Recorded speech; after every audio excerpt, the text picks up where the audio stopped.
Hello and welcome to Life Changes You. My name's Daniel. I hope you've had a great week. So if you haven't caught up on the podcast from the last couple of weeks, we had Ann Upton, who is an actress from the TV show Wentworth and also Neighbours. She's also a nurse, and she talks in that interview about working as a nurse through COVID.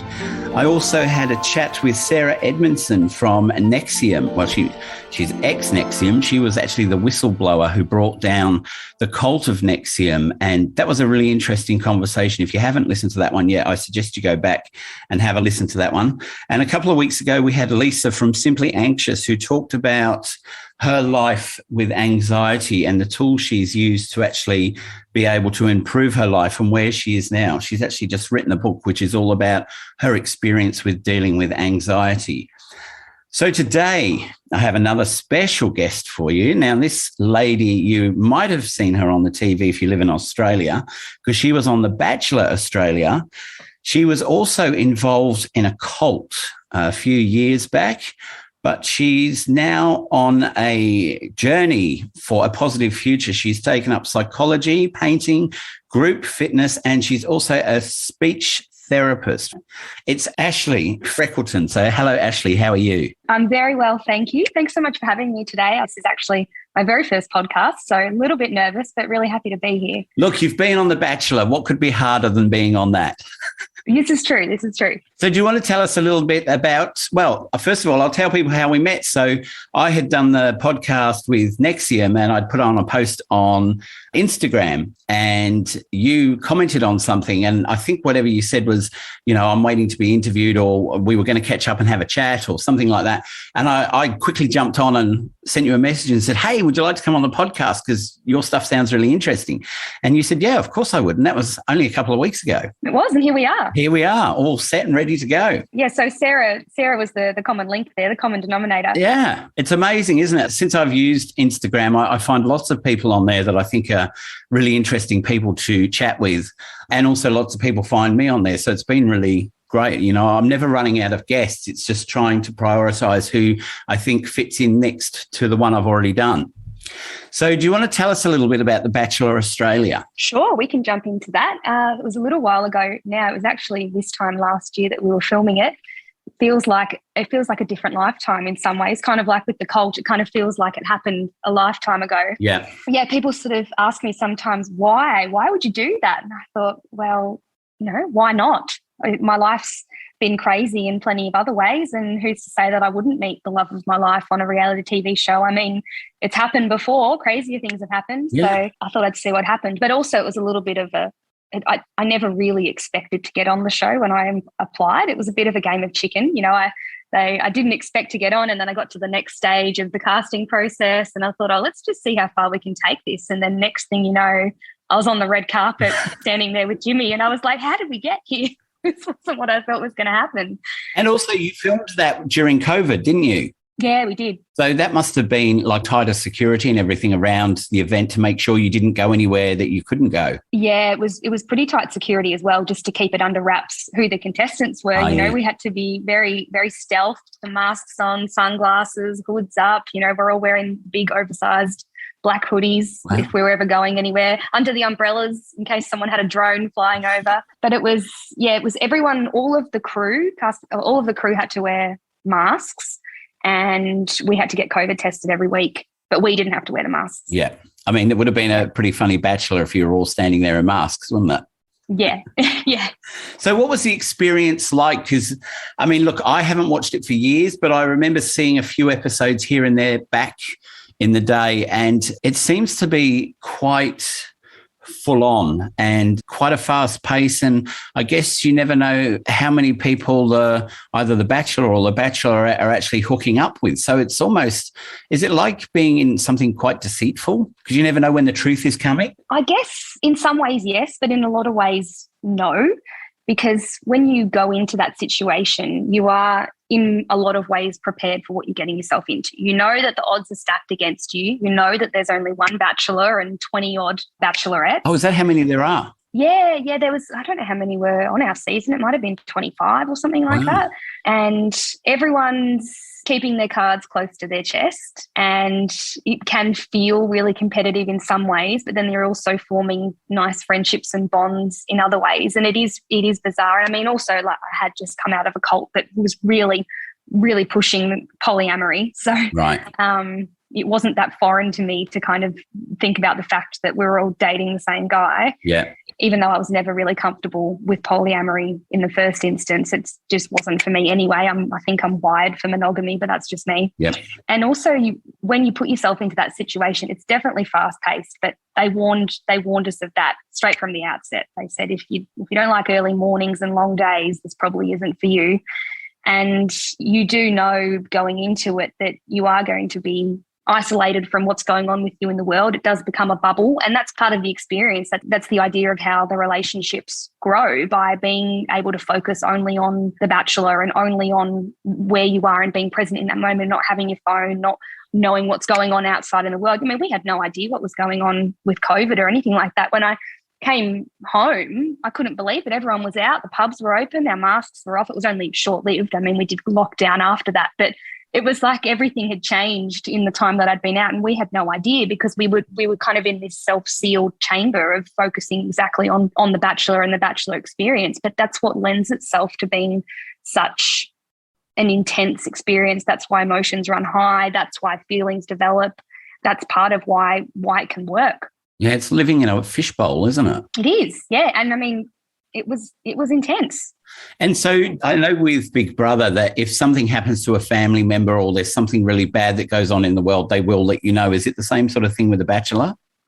I guess they would. Nothing really huge did happen other than COVID outbreaks, and we didn't know really if there were COVID outbreaks in certain areas. It must have been quite nice to actually be in that bubble where you didn't have to worry about COVID. Yeah, and I loved not having my phone. I mean, some people struggled more than others. For some people, it's really confronting to give up that control. But I had come from this cult environment where I was used to relinquishing that control and having to, I guess, surrender.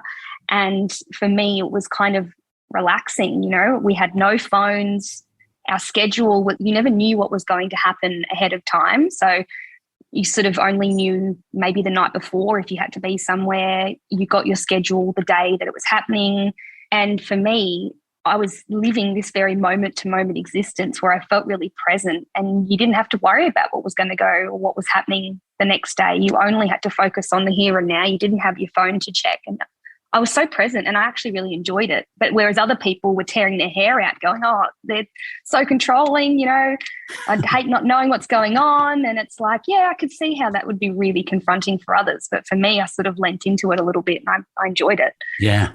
Well, I guess, studying psychology and speech therapy and stuff like that, that's something that would prepare you for not having contact with, I don't know, no, maybe not. But I guess you're learning techniques. I mean, I found since I did my counselling that I looked at life in a completely different way to what I did before that. I used to worry about little things, and now those little things don't seem to worry me anymore.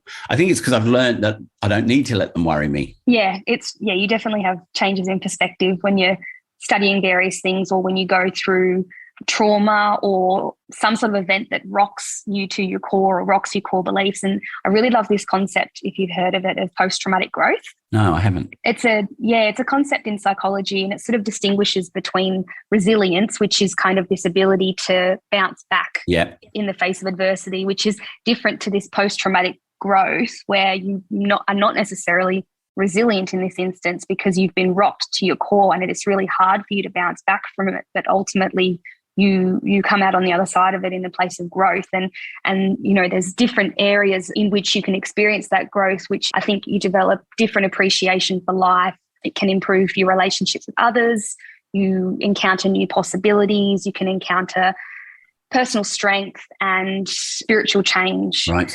And it's a concept that I really resonated with, and something I've lent into, because I definitely didn't bounce back quickly from the experience of leaving the cult. Yeah. But I would absolutely say that I have grown from it, and I'm in a much better place. And I do see life differently. I see the world differently, and I still have hard days. And I was diagnosed with post-traumatic stress disorder. Yep. I did seek the help of a psychiatrist, and I still have, I wouldn't say tough days, maybe tough weeks, certain times of the year or certain triggers, but ultimately I've grown from the experience and I'm in a much better place for it. Yeah, I mean, I haven't been in a cult, but I've spoken to a couple of people who have been in a cult or have worked in investigating cults. And even the investigator who was on the outside working at trying to find out what was going on, he said at the end of it that he had some post-traumatic stress disorder and some of the other guys on his team, and he was quite high up policeman. People say, oh, police deal with everything. But he said dealing with this and what was going on with the way children were treated and the physical and emotional and mental stress on these kids, you know, he said you come out of it the other end after 4 or 5 years, and obviously it's still got to be part of you. And to this day, and I think it's 20 years ago since he cracked the case and got it finished, he still said there are days when I just feel like, wow, you know, how did those kids survive? How did they go through that? They're so glad that they got them out the other end. So I don't think it's anything that you're ever going to 100% get rid of you in your life and go, oh, I'm over that now, I can move on. Because there will always be things that either trigger you, I guess music, seeing things in TV shows, and you go, oh, actually, that's sort of what happened to me. And it doesn't have to be something that you see that is exactly how you experienced it. I mean, definitely. Bravo to you to come out the other side and be positive, do psychology and all that. And that's amazing that you can come through. I mean, well done. Thank you. I mean, it's in some ways I kind of think it's a little bit selfish of me, because for me, it's so healing and it gives me purpose and it gives me meaning to think that I'm so committed now, and there's this passion inside of me to want to help others. And my mantra for my cult awareness page, I run the Instagram page Cult Awareness, is prevent harm and help heal.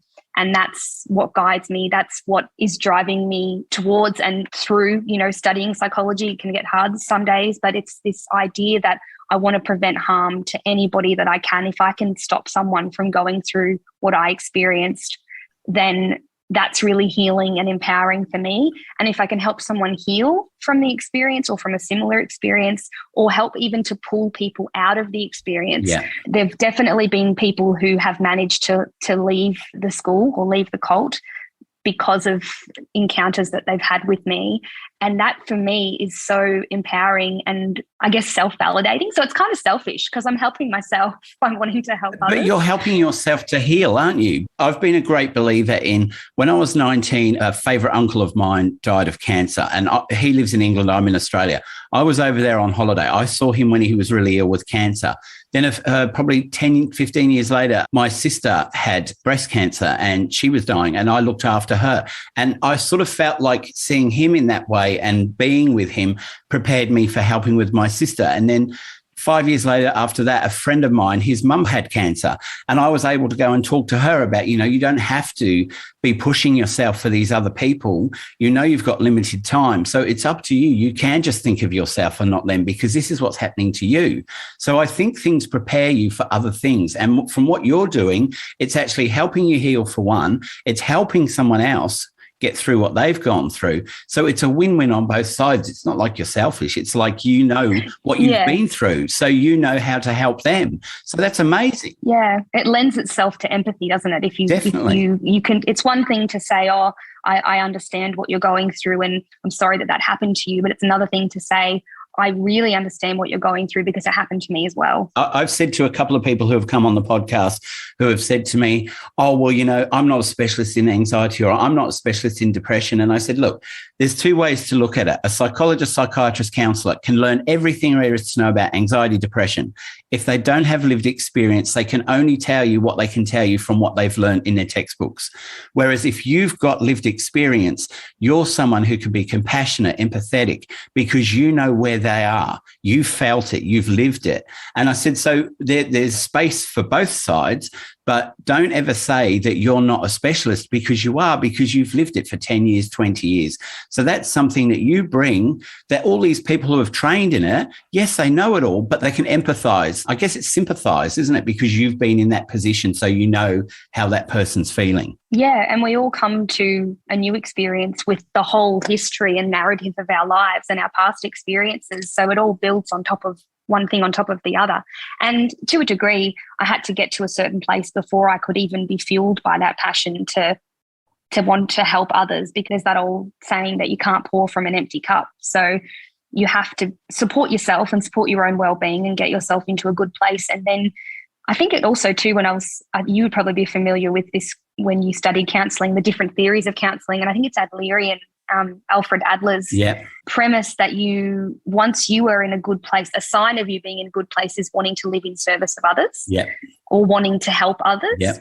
So I guess it's a positive indicator, isn't it? If we really feel and get our meaning and purpose from genuinely wanting to help others. Definitely. And as I said, your experience is something that you can almost be parallel to that other person who's coming out of it. It might be a completely different cult, but when they're coming out of it and they're looking for answers of why these things happened, obviously you can't say, well, it happened because of A, B, C, D, but you can go, look, I'm in exactly the same position. I was there. I know what you went through, and that's a major thing for someone to be able to connect with you and know that you've been in the same way. And the other interesting thing too is that with cults, it doesn't matter if it's a different cult, because it's about the dynamics and the mechanisms at play, which for the most part are the same across any cultic organisation, and even in abusive relationships. Yeah. The difference, between the cult and the abusive relationship is that it's a dynamic between a group and a person versus, the dyad, the two-person relationship. But emotional abuse and psychological abuse can happen in relationships as well, and domestic violence and abuse. So there's parallels there. Even though I haven't been personally in an abusive relationship, there are elements, especially with this element, where it can be difficult for people to understand, well, why didn't they just leave? There's so many things at play there. For one thing, disorganized attachment, that's the glue that hold people in place, even when it looks like you could leave. And from the outside, you ask yourself, why didn't they leave? And there's a lot of things that stop someone from leaving that situation that also happen in cults. So even if it's a completely different cult or completely different organisation, you can still empathise. And I especially felt that when I watched, I don't know if you've seen Seduced with India Oxenberg. Oh, yeah. Yeah, and she was also in Nexium. And I had to constantly hit pause while I, just let me hit pause while I digest that, because I experienced that. That happened to me. That's how I felt.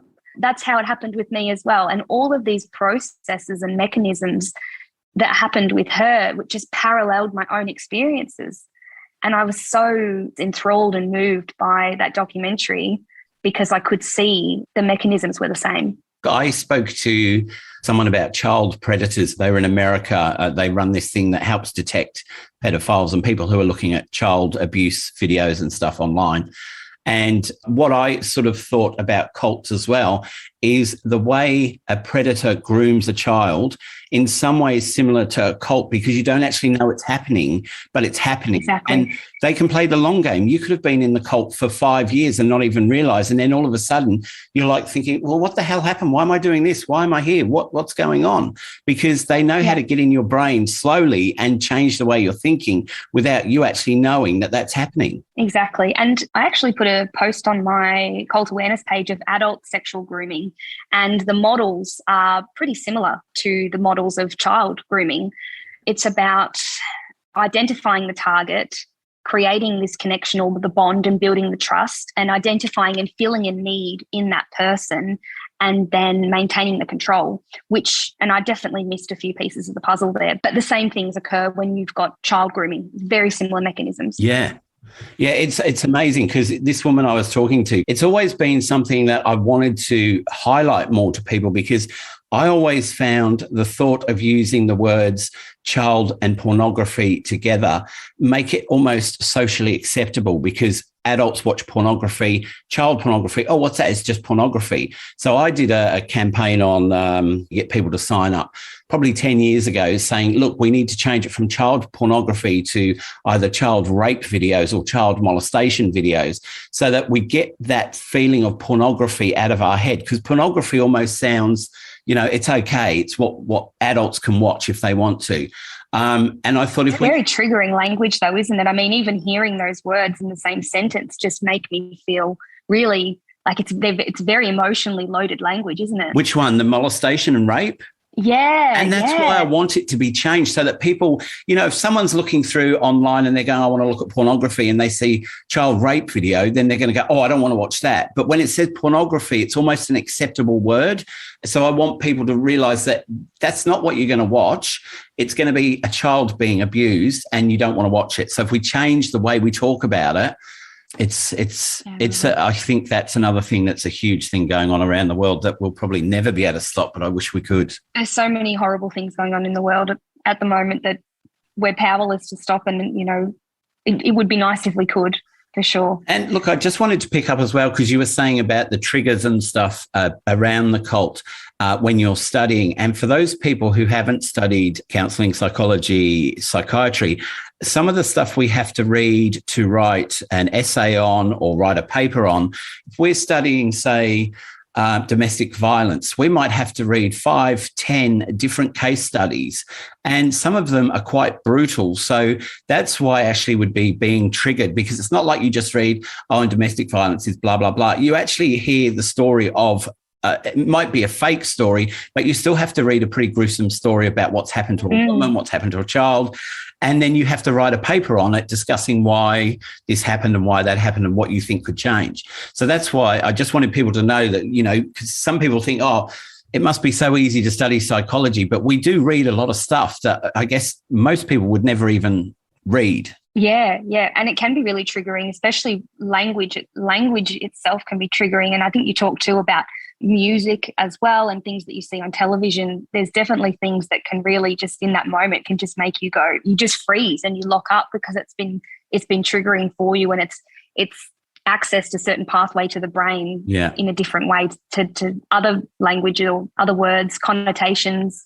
Yeah, for sure. Look, I mean, I would say this isn't what happened to you, but I just know since my sister died, if I hear a certain song on the radio, it brings back all that emotion and feeling and loss and grief. So for you, I mean, what you've been through, those sort of things would trigger more trauma. Yeah, absolutely. There's a song, well, it wasn't a song, it was an album, I think, that I listened to on the flight home when I flew. So my escape from the cult was pretty rapid. So I left a situation or a house that I was in Paris and stayed in this hotel room, was collapsed on the floor, hyperventilating, didn't feel real, didn't know what to do, because I was meant to be going to another retreat or, immersion further in the cult, and had all these plans. And I just decided to buy a one-way flight home to Australia, and I got on the plane and flew home. And as I was fading in and out of consciousness on the plane, there was this album playing, and I remember a few months later I was working and the song came on the radio while I was working. I drive a lot for work, and I just had to pull over on the side of the road and just started violently crying because the song just took me straight back to that flight, to when I was sitting on the plane, and I was just completely rocked to my core. I didn't know what was real anymore. I felt like I had reality ripped out from underneath me, and it just took me straight back there. Yeah. And also too, certain hand movements, because when we're in the cult, you're meant to give blessings to the guru, and you sort of stand there and have to raise your hand like this and holding it up. And even me doing that gesture now just makes me feel sick, and it just triggers this kind of nausea in me, just this simple hand gesture. Yeah. For people who are listening, the reason we haven't named the cult is because there's legal stuff going on at the moment. And look, I don't think you even need to know what the cult is, because this is about Ashleigh and her story. So could you take us back to what actually happened when you first joined? Sure. So I joined, as many people do join cults, it's often through a trusted source. And for me, it was through a trusted family friend. And we got talking. I was interested in going to India to study yoga. And as we got talking, I think it worked out it was going to be monsoon season in August when I wanted to go. And he said, great, there's this massive festival, come along. And it'll have everything that you have, because it was yoga, it was a yoga cult. So, yoga's been commercialized. It's all just hot pants and lycra. The West have ruined it. This is real yoga. This is the real deal. Come and live amongst the yogis. And so off I went. I did start taking classes online before that, because this cult is huge. It has its arms and branches stretched all across Europe. It's in North and South America. It's in Asia. And it has online access to their courses as well. So I was doing the courses online. Then I went to this camp, I guess, pretty confronting in a lot of ways. And I somehow ended up staying in this quite sort of secretive women's exclusive ashram. And when I left, I did think initially, oh, that was awful, that was a cult, and I was quite confused by the experience. But then I was not in a very good place with my mental health at the time. I was actually in a very bad place with my mental health. And I've experienced mental health challenges. I've had depression and anxiety since I was about 17, and I was on and off antidepressants for quite some time. And I stopped taking my medication because I wanted to go natural. I wanted to stop taking any medication, and my mental health was not in a good place. I went back to the UK and I was starting afresh. It was a clean slate. So I was looking for a new job and a place to live. I got those things in place, and I was still really, really depressed, even thinking back to that period of my life. It was actually the day before my birthday.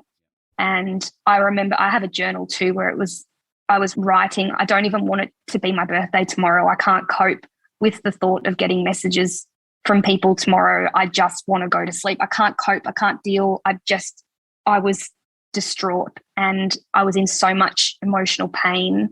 And then I wrote, okay, go to the yoga school tomorrow. Go to the yoga center. And I was looking for freedom from my emotional pain through, I guess, yoga and through meditation. And the next day I went into the center, I signed up to their courses, and I remember sitting down on the mat and they started playing this music and I started to meditate, and I just felt relief. Yeah. And I laughed at myself. I was like, oh my gosh, you're so paranoid. How could you ever have even thought this was a cult? What a joke. Oh my gosh, you're so silly. Yeah. And it felt like I was coming home. And that was that. I was sucked straight back in. Right. So you had left and then you went back in.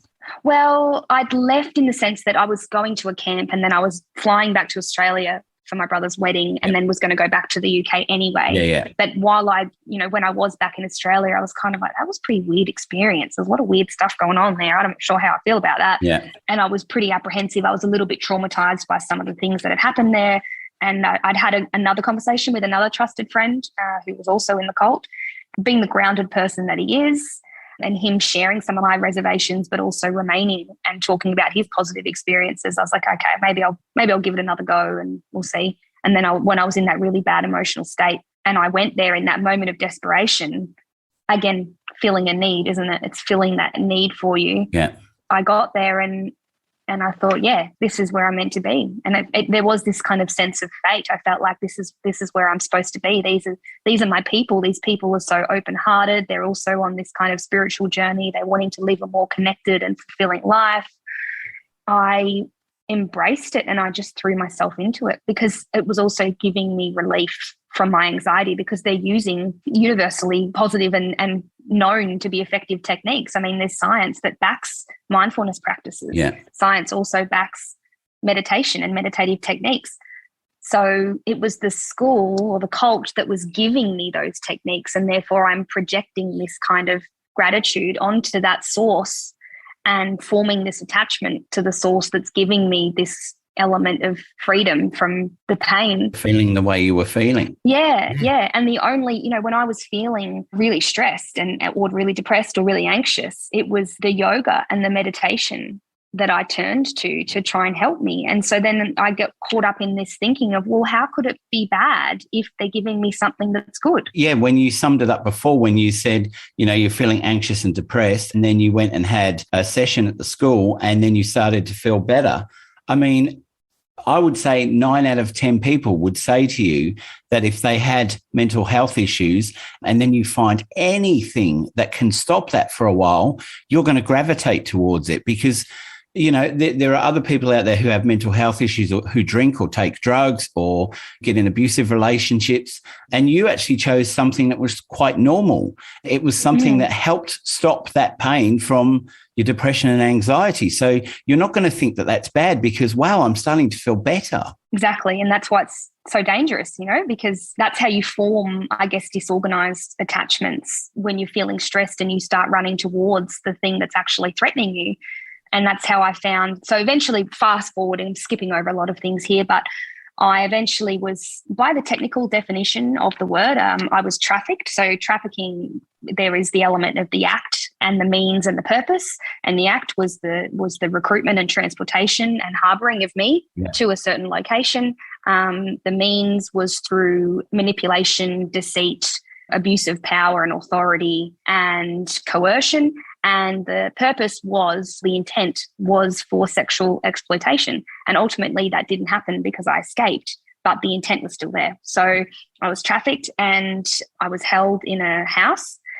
They were grooming me. They were giving me gifts of things that were supposedly from this guru figure. They were forcing me to watch really vile pornography. So they were trying to desensitize you to it. Absolutely. Yeah, that's exactly what they're trying to do. And making you read all of these things that talk about what's wrong with you if you refuse. I was in this mental battle because I was like, this isn't what I want. I don't want this. And yet I'm being told that that's my ego and I need to rise above it. And so I was in this mental conflict, and I felt like I was losing touch with reality. I didn't know what was real anymore, and I didn't know who I could trust. I couldn't trust myself, but I also couldn't trust what was happening around me. But I also couldn't trust anyone in the outside world because they've been creating this us and them mentality. And also I had no contact to the outside world. It was a really scary place to be, both physically and mentally. Just you telling me that story, I'm feeling really heavy and really sad for what you had to go through. And the way you just explained it, I think explains it perfectly that, well, you were being bombarded by all different things to make you the way they wanted you, to mold you into what they wanted. But inside you, there was still that voice in your head going, this isn't what I want. I need to get out.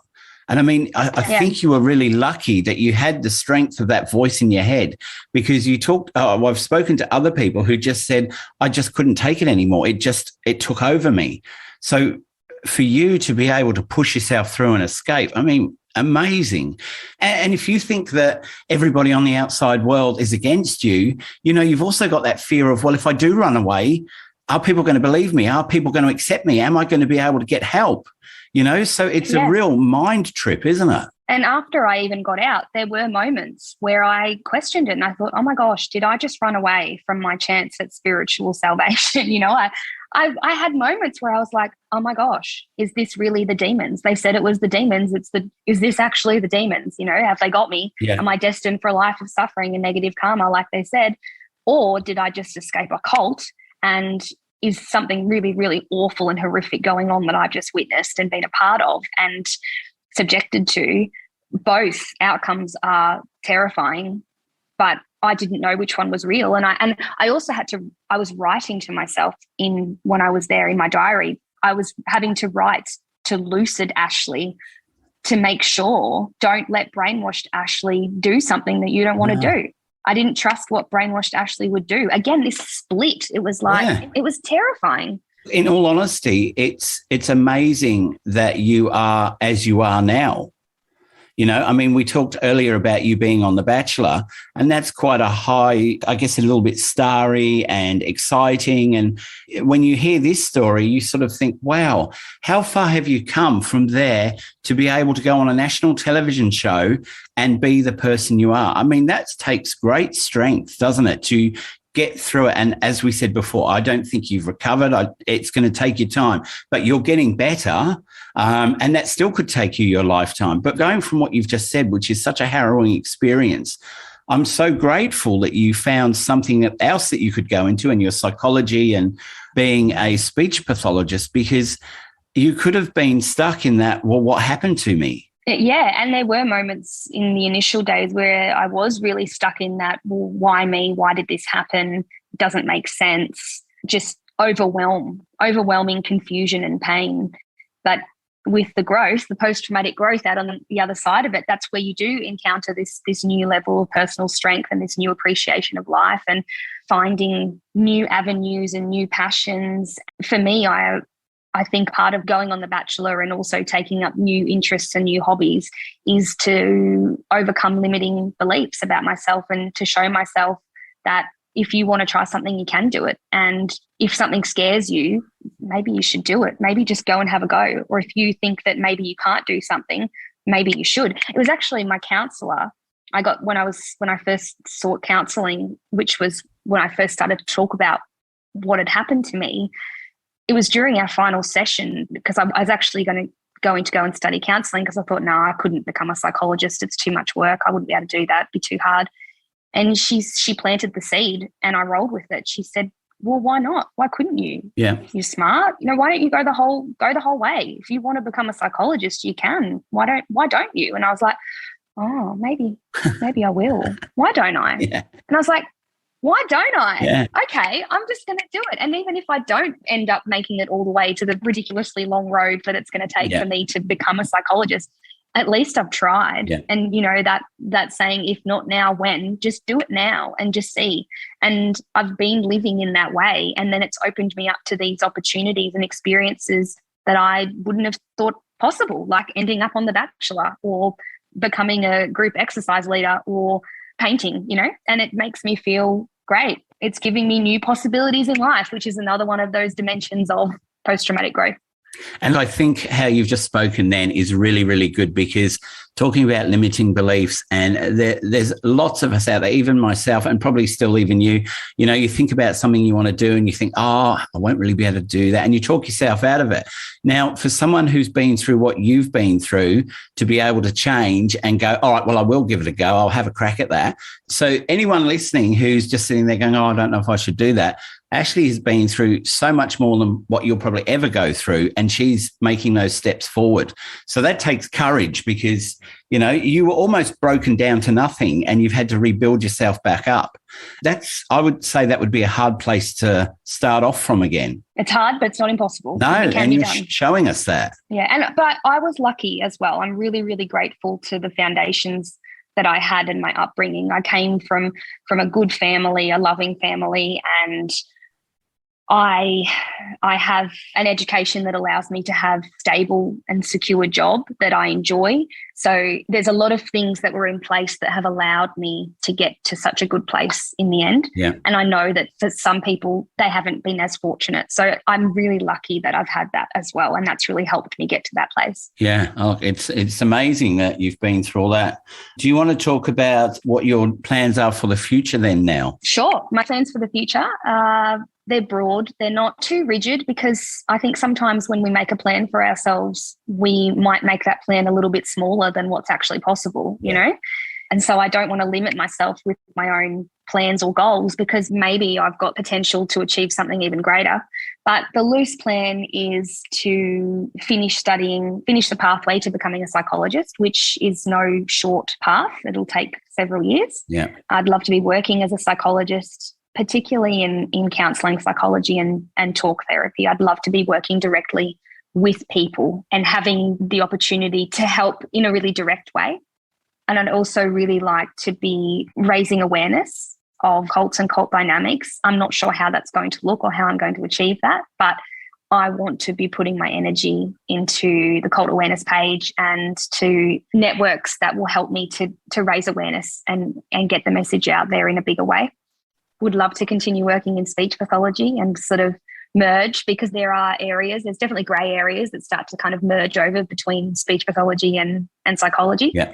And staying fit and healthy and just enjoy my life, just enjoy the beautiful life that we have and appreciate where I'm at. And I like to do a lot of things, and I like to do painting as well. So I'm all over the place, but I like to have a very varied sort of day-to-day routine. I see my life being quite busy and quite varied, and not doing the same thing day in, day out, part-time work here, doing something there.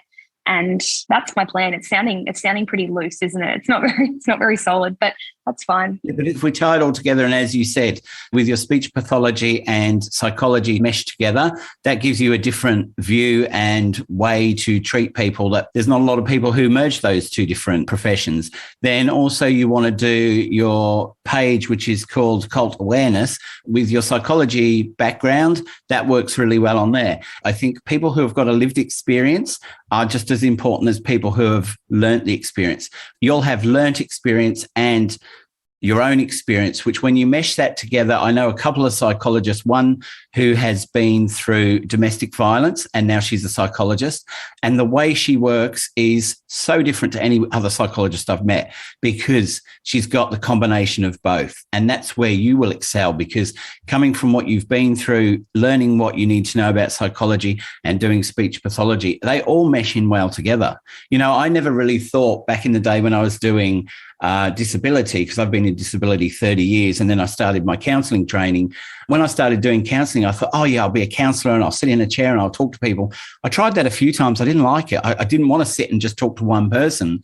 And so then what I came up with from that was, what about if I teach people with a disability and or mental health issues how to communicate better and advocate for themselves? And so now I have a business with my business partner, and that's what we do. And it's working so well. So meshing things together that are all in the same sort of sphere and finding your niche is amazing. And look how much you're going to be able to help people. Yeah. It's so true, isn't it? And I watched this TED talk that I absolutely loved that was on. Have you ever heard of the concept multi-potentialites? It's about this idea of people that it's the jack of all trades kind of thing, master of none, rather than becoming an expert in one field, which some people are wired for that, and they're going to become the expert in one area and know more about that subject than I'll ever know. And then you've got people like me who like to just dabble in a little bit of this and a little bit of that, and a little bit of this and a little bit of that. And you think, how are all those things going to come together? But they do, because some random job comes up where you incorporate all of those different experiences together and you're perfect for the job. You find your niche. Because I think when they say about jack of all trades, master of none, it's like, I don't know, if I was to be doing bricklaying and counselling and then a swim teacher, you know, 3 completely different things. But all your things are running the same way. And that's what's going to give you your niche. No one else has your lived experience, your training, and you will bring an extra dynamic to what they need. You are creating all these different things, but they're all going into one mold. Yeah, it's a good way of looking at it too, isn't it? Yeah, you're just going to smash it. I mean, like I said, because I wanted to be a counsellor, I actually didn't like sitting and just talking to one person, talking to a couple, because that was too much in my head at once. But I find this really good because there's not a lot of people who specialise in disability and teaching communication skills. You'd say to the other places, what about if you try this? Like, oh, no, tried that, didn't work. Well, you've got to try a little bit longer and then it will work because it works for us. Yeah, that's right. And you need to adapt the environment that a person is in sometimes. We can't put the onus entirely on one person to adapt. Sometimes we need to adapt the environment as well. Yeah. Ashleigh, is there anything else you want to add? Because I think we've covered everything and I think it's been an awesome interview or conversation. Because I didn't have questions. It's been a great conversation. I think we've been talking for, how long have we been talking for? 45 minutes. Perfect. Yeah, that's fantastic. I'm quite happy to leave it there. All right. Beautiful. Look, it was really good to meet you. It was great to hear your story. It's great to hear your positivity and where you're going from here.